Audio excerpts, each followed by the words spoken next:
Welcome back to the Deep Dive. We're here to unpack some really compelling sources you've sent us and dig into the hidden insights. Today, we're diving into something pretty unsettling, actually, a collection of real-life encounters. These are stories that kind of strip away the everyday feeling and show you what could be lurking just beneath the surface. It's genuinely terrifying stuff. We have a whole stack of firsthand accounts here. Shocking moments where, a totally normal situation just flips into a nightmare. And these aren't like ghost stories. They're grounded in reality, chance meetings, invitations that seem innocent, the darker side of people. Right. And what's really striking in these, I think, isn't just the fear factor, which is definitely there. It's the small things. Yeah. The subtle cues, the gut feelings people had that, looking back, were basically warning signs screaming at them. So we'll look at the events, of course, but also what they tell us about, vigilance, intuition, and just how complicated human interactions can be, especially with trust involved. Okay, so if you're ready to look into some of these dark corners of ordinary life, maybe learn a thing or two. Let's get started. Our first story. This one takes us to Chicago back in 2003. It's told by someone who was just 16 then, working in an urban clothing store. He talks about his manager, Anthony. Early 20s. He saw him as pretty arrogant, obnoxious, but overall was a pretty cool guy.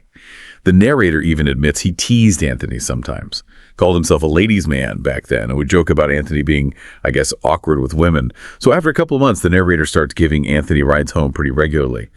And this is where things get weird. It shows how wrong you can be about someone. The car rides weren't normal. Even though they chat at work, in the car, Anthony would never speak and sort of just keep looking straight. Mm-hmm. The narrator said the awkwardness just became straight creepy really fast. Mm-hmm. And isn't that interesting? How often do we just dismiss those shifts in behavior, the weird silences? We make excuses, right? Especially if the person seemed okay at first. But that description, arrogant but cool, well, it was clearly hiding something much, much darker. Okay, so fast forward maybe 3-4 years. The narrator's watching the news, and there's a story about this horrific crime. A Comcast installation worker. This guy had gone into 2 homes, separate occasions, supposedly for installations, raped, beat, and strangled 2 women. And the truly awful part. After the first murder, he was actually arrested, questioned, but then released, sent back to work, which allowed him to kill again. Then the mugshot comes up on the screen. The narrator just freezes. It was Anthony. He mentions, growing up on Chicago's South Side, he'd known people who'd done bad things, even murderers.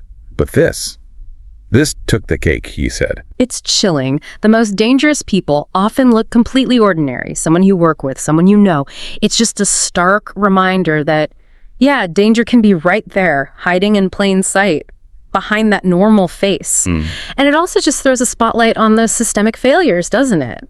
When someone capable of such violence is released only to do it again, really makes you think twice about ignoring those creepy vibes. Yeah, absolutely. So from that kind of subtle creepiness building over time, let's shift to something more immediate, a public threat. This next one is from someone's college days, Rhode Island. It actually made the local news. Okay, so the narrator's girlfriend had a best friend interning about an hour away. She was living alone in this big 4-bedroom multifamily house. So one summer weekend, the narrator and his girlfriend go visit her. They're hanging out. It gets late, like 2 a.m. They decide to walk to get cigarettes. On the way back, they walk past this guy, and he's just staring at them. They thought it was kind of creepy, but no big deal. Said the area wasn't great, but, certainly not the worst. See, that's it again, that initial creepy feeling. It's not just you being weird. It's often your brain processing data faster than you consciously realize. Your intuition is literally a survival tool, a threat detector. And we just talk ourselves out of listening to it so often. Okay, so the next weekend, the girlfriend goes back to visit her friend again, but this time, just her and the friend's boyfriend were there initially. They're drinking, having a good time, and again, around 2 a.m., they're walking back to the house. They go into the mudroom. Turns out, the mudroom door wasn't locked. As they close that door, there's a guy inside, waiting. Described as a really raggedy-looking dude. He yells at them, "Get in the fucking house!" Yeah. They turn. He's got a gun. The friend had just unlocked the main house door, so it was slightly open. Everyone just freezes. He yells the command again. Then, wow, the boyfriend does something incredibly brave, or maybe just desperate. Steps forward, hands up, tries to de-escalate. He's like, "Hey, now calm down, it's all good." The narrator was amazed by his courage, but the intruder just shoots him instantly. It's just tragic, and it perfectly shows how unpredictable these high-stress situations are. The boyfriend tried to calm things down, but the attacker's response was immediate violence. Fight or flight isn't always a choice you get to make. Sometimes the threat decides. Oh, man. So the girlfriend and her friend, they just bolt, run into the main house, hide under a bed. Apparently the attacker took off right after the shot, but they didn't know that. They're under the bed, terrified, crying silently, and outside they can hear the boyfriend screaming for help. The narrator said the absolute worst part was hearing him yelling, "Help me, I'm dying!" God. So neighbors heard the shot, the screams, called the police, they caught the intruder, and chillingly, it was the guy we had seen watching us the week prior. He'd apparently been watching the friend for weeks, and tragically, the boyfriend didn't survive. It's just horrific, and it shows that escalation so clearly. That initial stare wasn't random at all. It was surveillance. It was planning. It just hammers home how vital it is to trust your gut. When something feels wrong, even if you can't explain why, listen to it. Those internal alarms matter. Absolutely. Okay, let's move to our next account. This one isn't the narrator's story directly, it's his grandmother's. He describes her as a tough old bird, really independent, and very paranoid about people she doesn't really know and situations she has no control over. She was tall, about 5'9", apparently still had muscles in her 60s, someone who would kick some ass if necessary. So he makes the point. Yeah, something scared her. This is serious, really scary. Okay, so this happened back when his grandma had moved north to New York for work. She's out at a bar with her friend Judy. Two guys come over. Judy seems to know them, acts happy to see them. Okay, right there. The grandma's natural caution, what the narrator calls her paranoia, it's really just sharp pattern recognition, isn't it? She's picking up on things instinctively that maybe Judy or others would rationalize away, especially if a friend vouches for someone. It's that early warning system kicking in. Exactly. So the bar's closing. The guys asked Judy and Grandma, her beautiful friend, they called her, to come back to their place for an after party. Grandma says, no way. She told the narrator later they were giving off creepy vibes all night, whispering to each other that general creeper stare. And the shorter guy kept trying to touch her waist, her arm. Tried to hold her hand at one point. She gave him her, quote, "I'll fucking kill you" face, and he backed off. She apparently described him as ugly as hell and like an old screw-faced beagle. But the taller guy keeps pushing it, promises a big nice house, cards, dancing, says others would be there as well. Judy, who the narrator says was tanked by this point, is sold. But she won't go without Grandma. So she's begging her friend, stop being so paranoid. Trust me, these guys are my friends. They're okay. And that there's a manipulation. Target someone who's impaired, like Judy was, then use that relationship, that trust, to pressure the more cautious person. Grandma's gut is screaming danger, but that peer pressure, even from a friend, it's incredibly powerful. It makes it so hard to stick to your instincts. Yeah. So, against her better judgment, Grandma agrees to go. They drive for what felt like a good long while. Grandma starts realizing she doesn't recognize anything. It's completely unfamiliar territory. She asks where they're going. The guy just says upstate. And that's when she knew she was probably in trouble. They finally pull up to this nice big house in some suburb. Inside, the front door opens into this long, dimly lit hallway. They walk down at single file. Tall guy, then Judy, then Grandma, then the short guy behind her. At the end of the hall, the tall guy is fumbling with a key, trying to open a door there. While they're waiting, Grandma glances into a spare room off the hall, and what she sees, it chills her. A big rat runs across a dirty mattress, and the mattress has these horrible brown stains all over it, stains that look like dried blood. Yeah. And that mattress was the only thing in the room. That was the initial creep out. Wow. That specific detail, the empty room, the stained mattress that's like a flashing red light, isn't it? Immediately changes the context from party house to something much more sinister. Suggests a really grim purpose for that space. Definitely. So the tall guy finally gets the door open. Grandma only gets a quick look inside, barely got a glimpse. But it was horrifying. She saw women of all ages in the nude, laundry, garters everywhere near a furnace, women playing cards and smoking with men. And she also heard someone screaming. In that instant, Grandma screams too. Turns around and just runs. She actually knocks the short guy down behind her. Said she was so much taller, she barely noticed she'd run him over. The tall guy had already grabbed Judy, who was screaming too. He and another man shoved her inside the room with the other women and slammed the door. Then the men turn and start chasing Grandma, yelling, "Catch that bitch!" Yelling they'd kill her. She burst out of the house, running down the street, screaming. Totally disoriented, no idea where she is or how to get away. Then, just sheer luck, she literally runs into a little old man who was opening a newsstand. She points back at the men chasing her. The newsstand guy pulls out a gun, yells at them to get the fuck away, and they hightailed it back to the house. He helped her find a train station, even gave her money to get back to the city. Grandma never saw Judy again. Ever. Her boss later told her some nice-looking man came by work, collected all of Judy's things, said Judy wouldn't be returning, and that she had found a new place to stay. Wow. That is a terrifying, powerful story and a really stark illustration of human trafficking. Her initial feeling, her paranoia, it wasn't paranoia at all. It was spot-on intuition that saved her life. The manipulation, targeting Judy, the whole setup, it's just textbook, sadly. And it also really highlights the barriers people face, right? The narrator mentioned his grandma didn't go to the police. She didn't know the address, maybe not even real names. Plus, he said, being black and from Alabama back then, she didn't have much faith that the police would do anything to help her, and she was scared of retaliation. She felt guilty about Jibby for years. But the narrator says, look, he's just glad she escaped, because if she hadn't, he wouldn't exist. Such a heavy story. Okay, next we have a different kind of threat. This one happened in a workplace, the casino. It's from a blackjack dealer. 13 years on the job, says he's not easily intimidated, usually. Yeah. But there was this one player, he describes him, about 6'2", medium build, dirty blonde hair, big scar on his cheek, reeked of bad life and Winston cigarettes. Yeah. This guy always came in with a wife who always seemed to have fallen into something face first, the dealer's words. A typical redneck asshole, mean to his wife, hateful to pretty much everyone. So one day the dealer's dealing to this guy. And it's not going well for the player. Dealer takes about $2,000 off him. That's when the player just starts laying into him. Calling me things I wouldn't call my dog, the dealer says. Yeah, that kind of verbal assault, especially in a service job, it's a huge red flag. It shows zero control, a willingness to intimidate, and it often comes right before things get physical or more dangerous. De-escalation is important, but you also have to know when that line's been crossed. Right. So casino policy.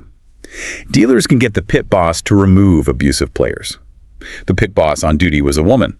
The player gets angry, says, I don't let no woman tell me what to do. Well, as security is walking him away, he looks right at the dealer. Dead in the eyes, he says, and snarls, you better watch your back. I'll get my 2K from your ass one way or another. So the guy gets banned, but only for 30 days. And sure enough, day 31, he's back.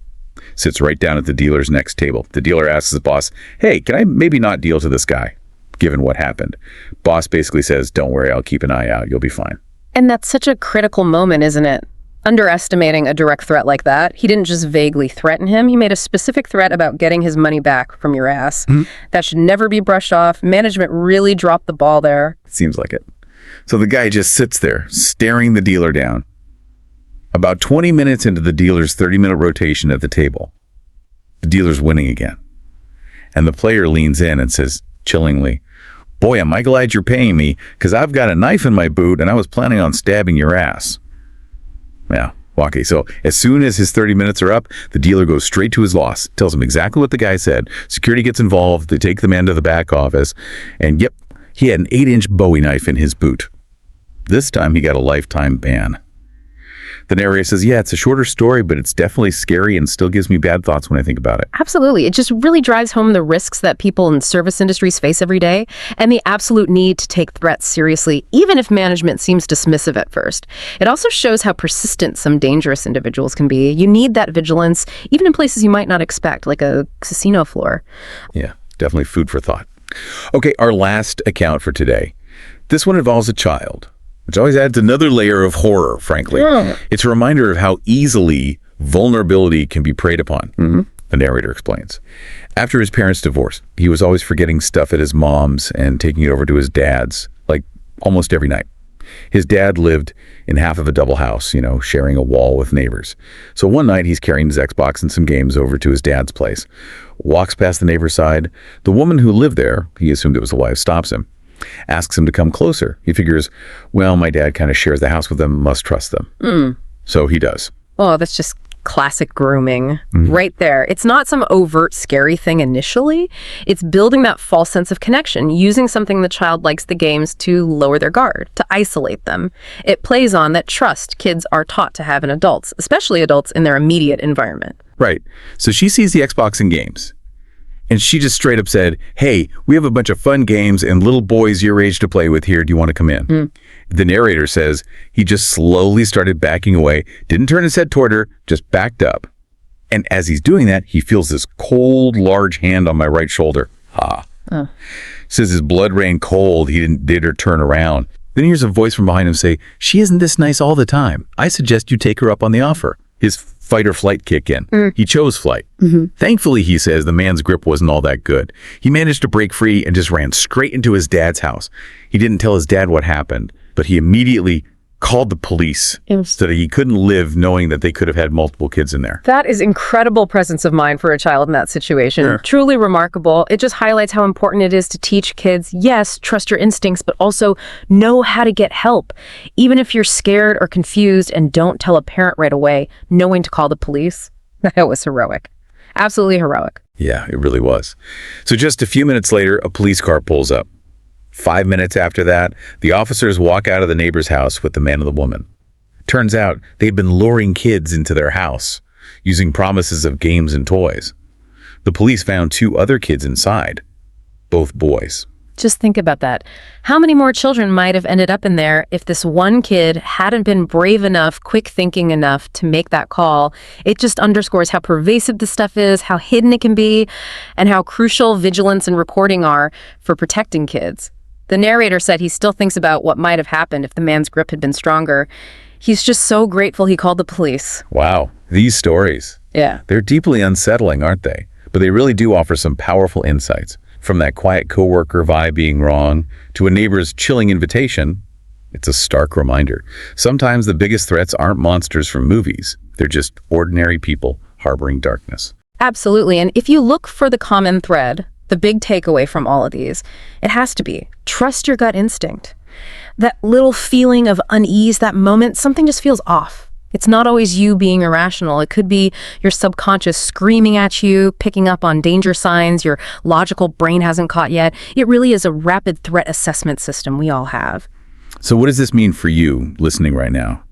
It means being aware, not, living in fear, but being attuned.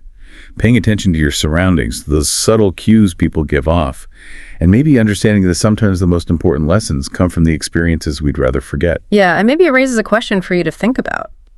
Have you ever had that bad feeling that turned out to be spot on, or maybe time you didn't listen to it and later wished you had? We really hope this deep dive into these true, terrifying encounters has given you something valuable to reflect on. Stay vigilant out there and stay safe. Thank you for joining us on The Deep Dive.